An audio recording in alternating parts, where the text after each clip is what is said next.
This weekend I am speaking and reading from my novel at the Wilderness Festival, so I thought I'd talk a little bit about how to do such a thing.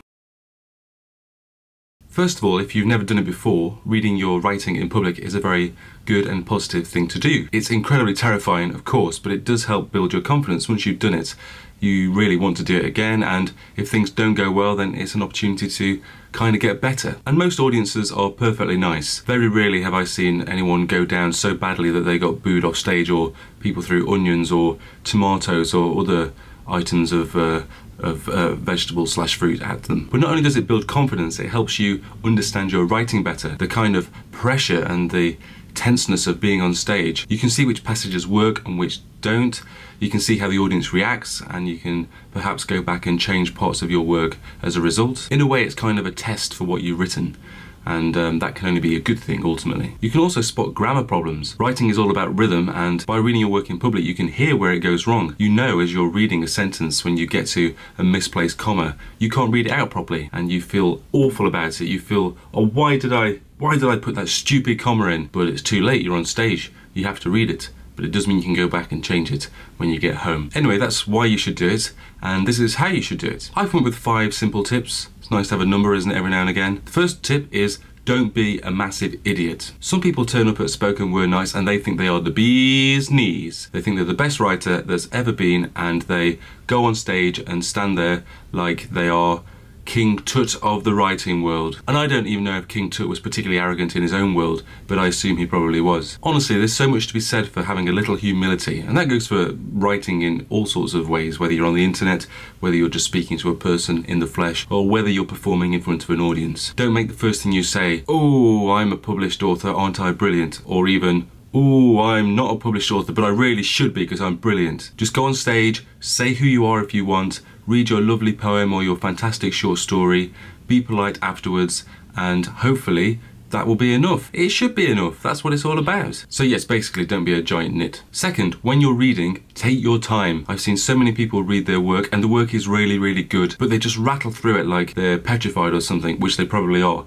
But people read too fast and it's so hard for the audience to keep track of what's going on, and the quality of the work just gets completely lost. So just chill out a bit, man, just take your time.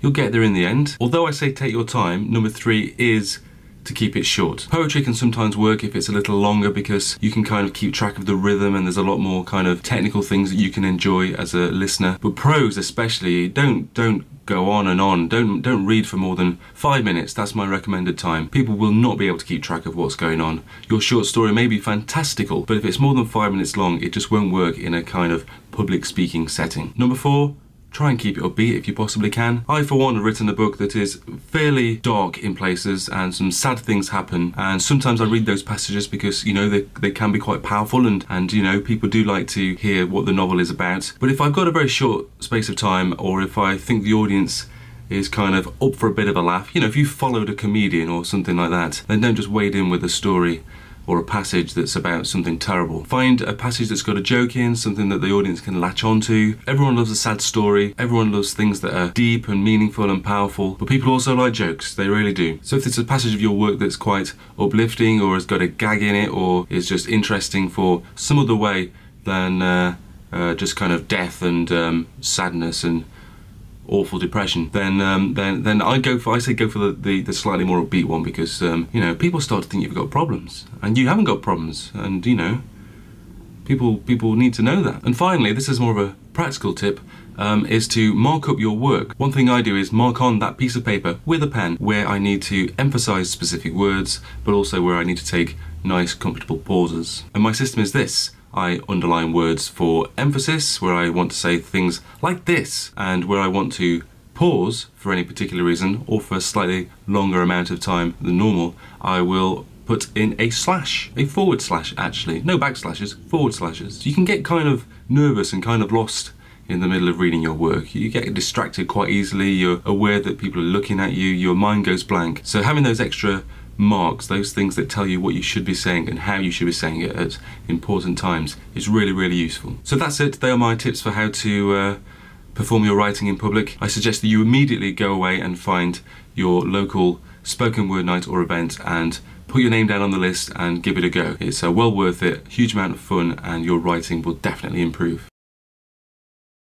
And of course, if you happen to be at the Wilderness Festival this weekend, 11th of August 2013, then come and see me. I'll be in the Secret Forum fiction place. Might be a tent, I don't even know. 12 o'clock Sunday, be there, or probably just not be at the festival.